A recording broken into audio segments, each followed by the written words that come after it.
I tried recording last night and had to stop it rather abruptly because of the pain in my chest.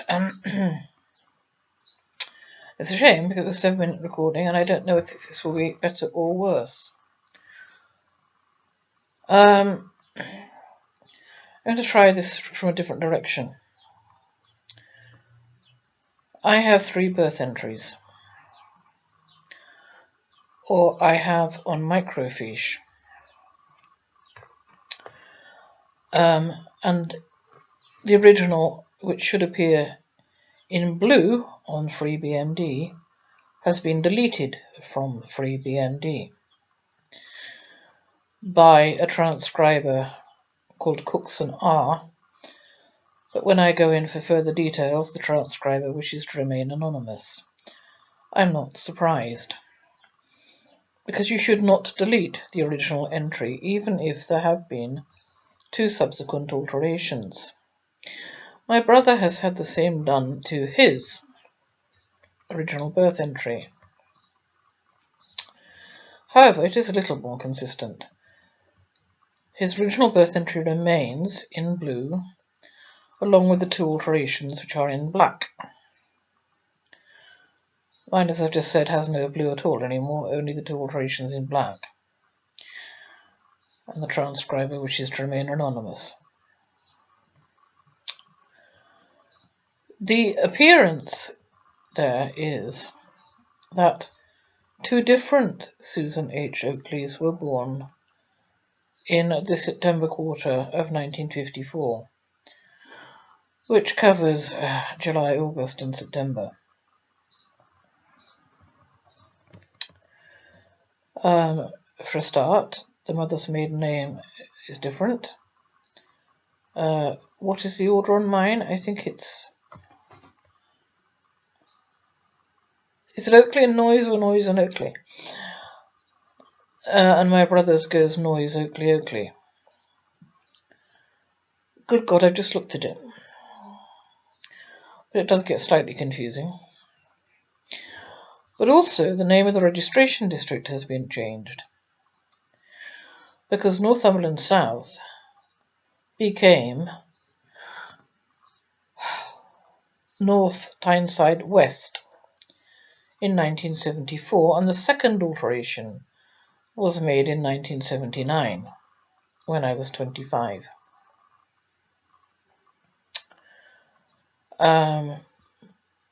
And the second alteration to my brother's birth entry was also made in 1979, yet it remains in the Claro registration district, although Claro also became defunct in 1974. It therefore, on the basis that my registration district has been altered, his should have been altered from Claro to North Yorkshire. It's quite clear, looking at my brother's birth entries, that you're looking at the same person, the same baby.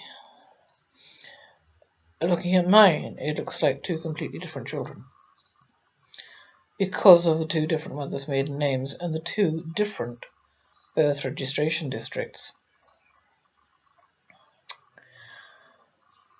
Either way, neither Northumberland South nor North Tyneside West covers the district of Wellington Quay, which was where my father eventually decided I had been born. He didn't put it on my birth certificate. He just put maternity hospital and no place at all, nor any name of any maternity hospital. But he had eventually decided that it was Wellington Quay. Now, Wellington Quay comes under Tynemouth, not Northumberland South and not North Tyneside West. Robin Stoddart, who was present at Fiona's death and Fiona's inquest, was in fact registered in Tynemouth, which does cover the maternity hospital of Wellington Quay, in Wellington Quay. It covers Wellington Quay. And Robin Stoddart was born apparently in the same place as me, if I can believe my father at any point in time, less than a year after me, at which time we were still living there, according to the family story.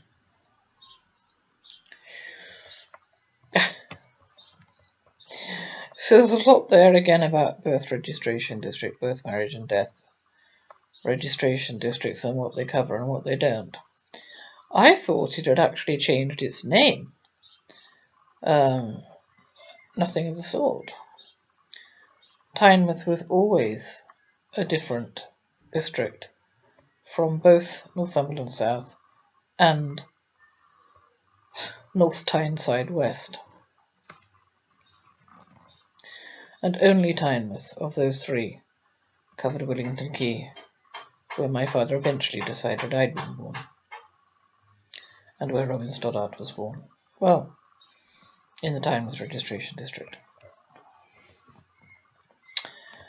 There have always been too many coincidences for my liking between Robin Stoddart, present at Fiona's death and inquest, and me. Another one is that he was born on my daughter's birthday, according to his death entry.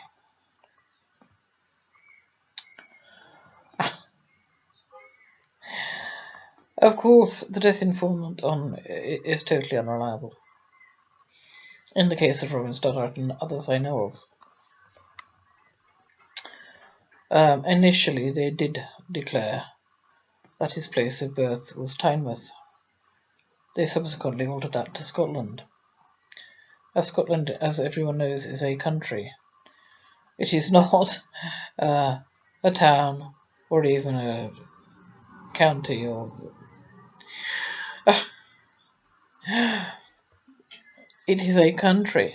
I mean, you might just as well put Australia, except it's rather bigger. It wasn't a question that they didn't know where he had been born. They were right first time, Tynemouth.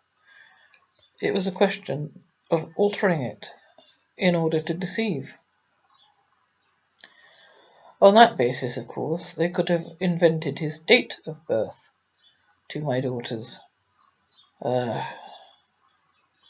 I am not paranoid in thinking that could be a message to me, because her date of birth has come up quite frequently in my research into this particular ring. Ellen's brother, who died in the same year as her daughter, died on my daughter's birthday that year. And on and on.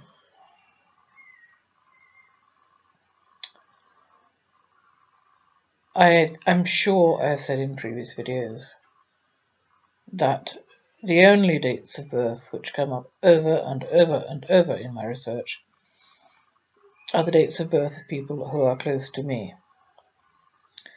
and who have been significant others in my life. I don't mean this rudely, but I mean it as it's a fact of life, our lives. My brother and I have seen very little of each other. His date of birth does not come up, and none of his family's dates of birth come up. None of my father's family's dates of birth come up. Only those close to me. Significant others for extended periods, put it that way.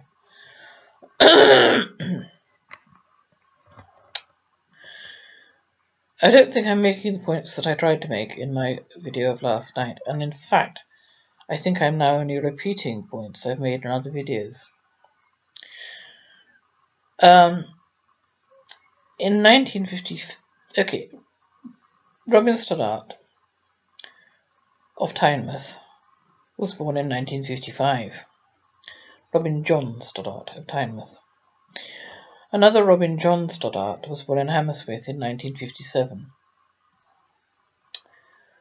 That Robin John Stoddart very clearly had a lot to do with my father and his family. Well, put it this another way, he had a great deal in common with them.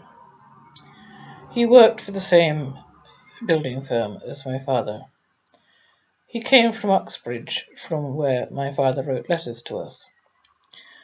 And he married in the same registration district as my father's wife's second daughter.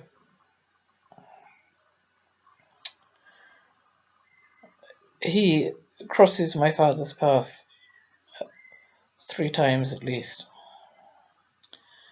in that way. In other words, he would be the Robin Stoddart my father would be most likely to know.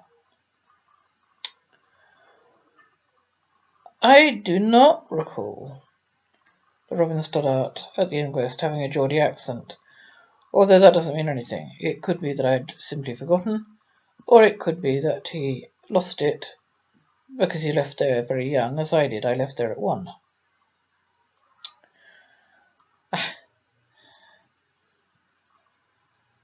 I am conjecturing that the 2 Robin Stoddarts were swapped, as it were, by the death informant, and that